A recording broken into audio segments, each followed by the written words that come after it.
Good morning, everybody. I wish I could say it's lovely to see you, but you obviously know that I can't. But you can see me, so that's lucky for you. Excuse my phone going off in the corner. I do hope that you're all right. We've really missed seeing you and having the daily contact, well, not daily contact, but regular contact with church friends and family. Hopefully, you've been able to connect with people in your life group or by video conferencing or video calls or by being in touch in other ways. Just wanted to touch base though and see how everybody is. We're doing all right here. We've been told by the government to close our business, so we haven't got any work, but we are pottering through lots of jobs that need doing and actually finding having a much more leisurely approach without the time deadlines that we normally run to really quite therapeutic. And that's been good. Our wider family are surviving. Our daughter is in isolation with her family with two children with temperatures. They're hoping very much that they've got the virus and they're getting it over and done with. But who knows? One of our sons is working from home in a job that really doesn't work from home, but he's trying his best.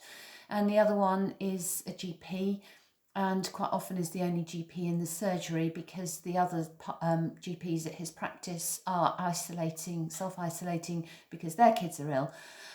So, we're all up against it. I freely admit, though, that many people are having a much, much more difficult time than we are. And some of those people are in our church.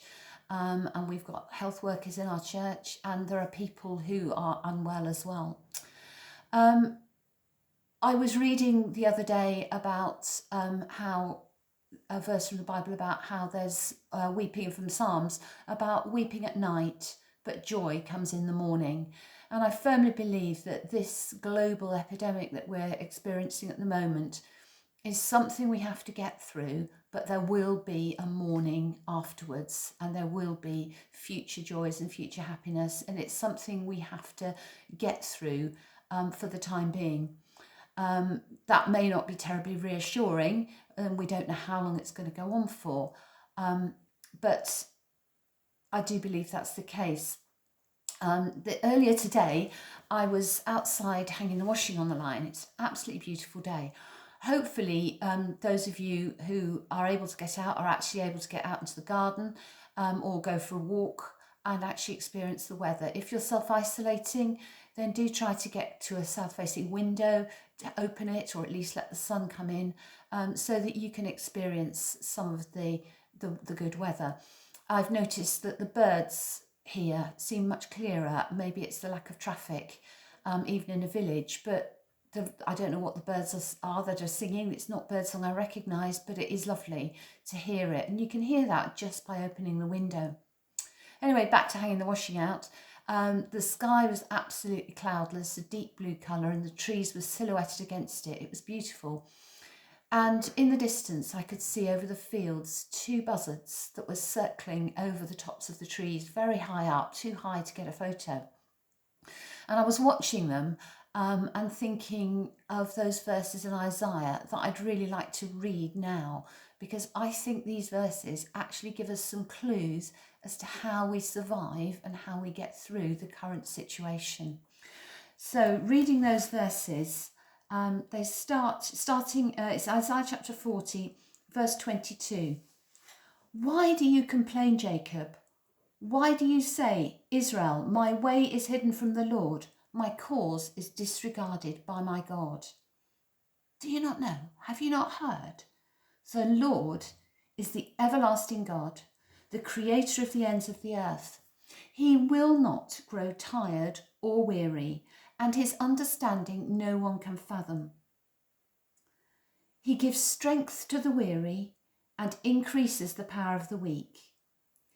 Even youths grow tired and weary, and young men stumble and fall, but those who hope in the Lord will renew their strength. They will soar on wings like eagles. They will run and not grow weary. They will walk and not faint. So the key in those verses is that those whose hope is in the Lord will renew their strength. And then we will soar on wings like eagles. We will run and not grow weary. We will walk and not faint. We will be able to cope if our hope is in the Lord. And so I would encourage you to put your hope in the Lord, in God.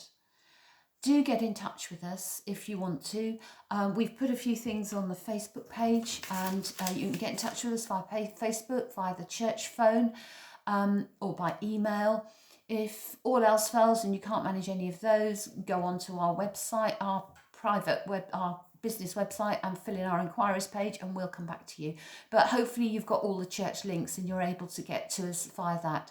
Do get in touch with any of us, and we'd be very happy to hear from you. In the meantime, we pray for God's blessing on you and your families, and we look forward to seeing you before too long and hearing from you sooner than that. God bless.